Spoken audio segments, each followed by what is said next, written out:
नमस्कार दोस्तों, आप सुन रहे हैं जागरण पॉडकास्ट का खबरनामा स्पेशल। मैं हूं आपके साथ शताक्षी सिंह। आपके लिए लेकर हाजिर हूं जागरण प्राइम की एक स्टोरी। जागरण प्राइम क्या है, सबसे पहले वो जान लीजिए। देखिए, जागरण प्राइम वो प्लेटफॉर्म है जहां पर हाल ही में चल रहे किसी भी मुद्दे पर हम आपको विस्तार से बताते हैं। इन एपिसोड्स को आप हमारे साथ फ्री में सुन सकते हैं। तो चलिए बिना समय बर्बाद किए आपको बताते हैं कि आज का एपिसोड किस बारे में है। दोस्तों, किसी भी देश में शांति बनाए रखने के लिए सबसे जरूरी है वहां का कानून कैसा है। कोई भी व्यक्ति जो अपराधी पाया जाता है उसे इन्हीं कानूनों के तहत सजा मिलती है। लेकिन कई बार लोगों को न्याय मिलने में इतना समय लग जाता है कि उनका न्याय पर से भरोसा उठ जाता है। इसी के मद्देनजर केंद्रीय गृह मंत्री अमित शाह ने बीते हफ्ते लोकसभा में देश में आजादी से पहले चल रहे 3 आपराधिक कानूनों आईपीसी, सीआरपीसी और एविडेंस एक्ट में बदलावों का खाका पेश कर दिया है। आज के एपिसोड में इसी बारे में बात करेंगे। देखिए, आईपीसी, सीआरपीसी और एविडेंस एक्ट की जगह अब भारतीय न्याय संहिता, भारतीय नागरिक सुरक्षा संहिता और भारतीय साक्ष्य विधेयक लेंगे। केंद्रीय गृह मंत्री अमित शाह ने पिछले हफ्ते लोकसभा में इन कानूनों को पेश किया, जिसके बाद इन्हें संसदीय समिति के पास विचार विमर्श के लिए भेज दिया गया है।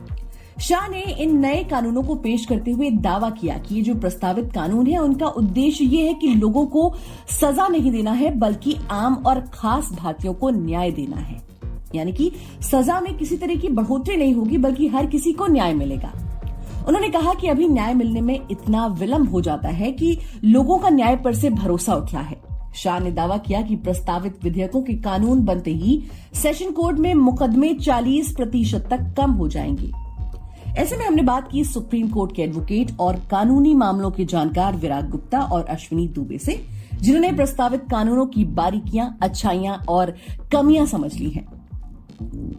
सुप्रीम कोर्ट के एडवोकेट विराग गुप्ता कहते हैं कि आपराधिक कानूनों में बदलाव के लिए पिछले दशकों में संसदीय समिति से लेकर विधि आयोग तक सहमति और सुझाव देते रहे हैं। इस लिहाज से पेश विधेयक स्वागत योग्य है।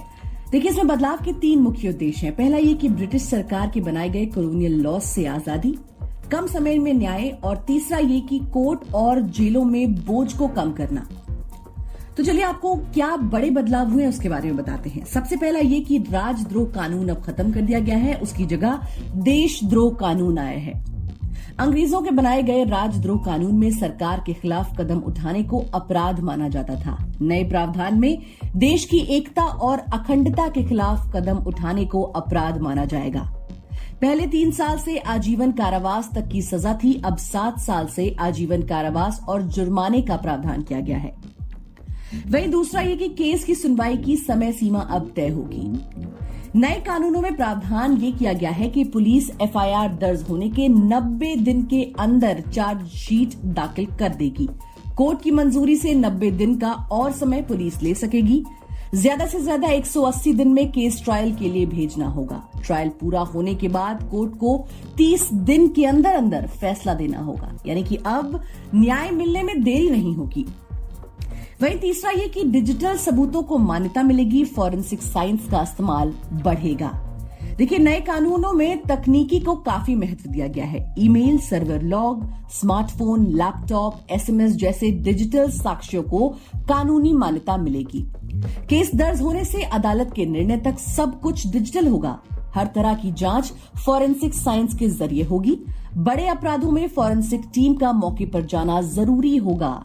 वहीं चौथा ये कि आरोपी के फरार रहते हुए भी मुकदमा चल सकेगा। जैसे विजय माल्या और नीरव मोदी जैसे अपराधी जो देश छोड़कर भाग गए हैं या फरार चल रहे हैं, उनके खिलाफ भी मुकदमा चलाया जा सकेगा, उन्हें सजा सुनाई जा सकेगी।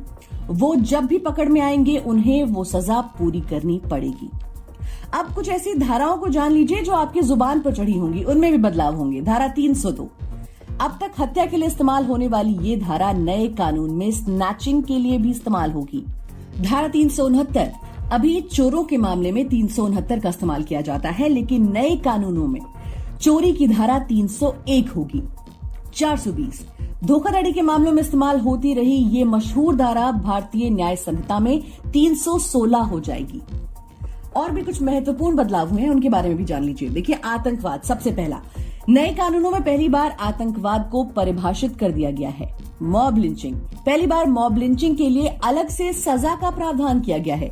वहीं हिट एंड रन में घायल को अस्पताल पहुंचाने पर कम सजा, भागने पर ज्यादा सजा मिलेगी। यानी कि अगर किसी का एक्सीडेंट हो गया है तो कई लोग भाग जाया करते थे, लेकिन अब आपको उसको अस्पताल पहुंचा देंगे तो कम सजा होगी। दूसरा, भड़काऊ भाषणों पर सजा और जुर्माने का प्रावधान किया गया है। वहीं धोखा देकर दुष्कर्म करना, नाम बदलकर शादी या नौकरी का झांसा देकर महिला से यौन संबंध बनाना दुष्कर्म माना जाएगा। उसके अलावा अपराधी को माफी, देखिए पीड़ित पक्ष को सुने बिना 7 साल से ज्यादा सजा में सरकार माफ नहीं कर सकेगी। इसके अलावा पेपर लीक को संगठित अपराध की श्रेणी में डालकर 7 साल तक की सजा का प्रावधान किया गया है। संगठित अपराध से निपटने के लिए मकोका की तर्ज पर प्रावधान किए गए हैं। आत्महत्या के प्रयास को अपराध की श्रेणी से हटा दिया गया है। इसके अलावा समलैंगिकता से जुड़ी आईपीसी की धारा 377 को खत्म किया जा रहा है। वहीं सामुदायिक सेवा, यानी कि पहली बार किए गए छोटे अपराधों को सामुदायिक सेवा से निपटाया जा सकेगा।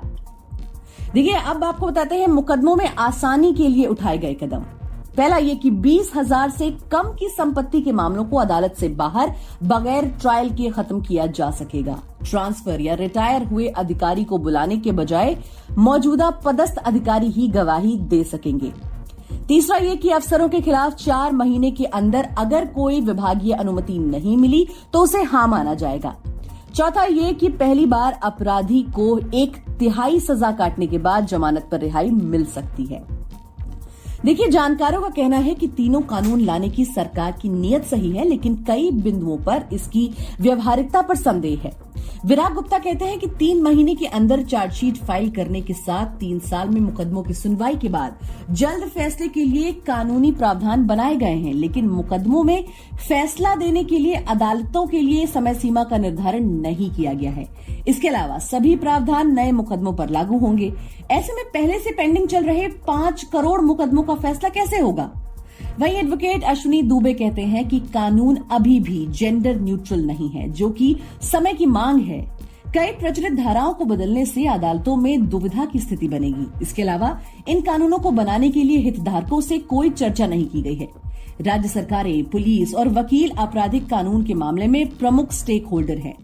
बिना उनकी तैयारी के इन कानूनों को सही तरीके से कैसे लागू कराया जा सकेगा? गुप्ता भी इस बात से इत्तेफाक रखते हुए कहते हैं कि इन कानूनी बदलाव से देश की 140 करोड़ की आबादी किसी न किसी तरह से प्रभावित होगी। अदालत में पुराने केस में पुरानी धाराएं चलेंगी, जबकि नए मामलों में नई धाराएं चलेंगी।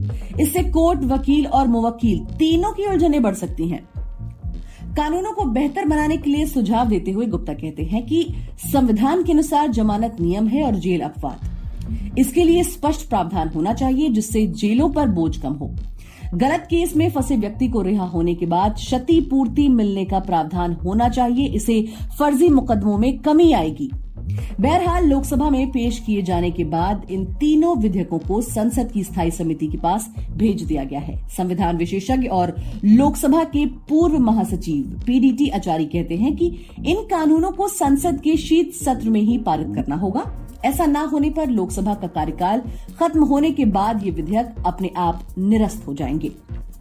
तो दोस्तों, आज के एपिसोड में फिलहाल इतना ही। देश और दुनिया की बाकी खबरों को जानने के लिए सुनते रहिए जागरण खबरनामा।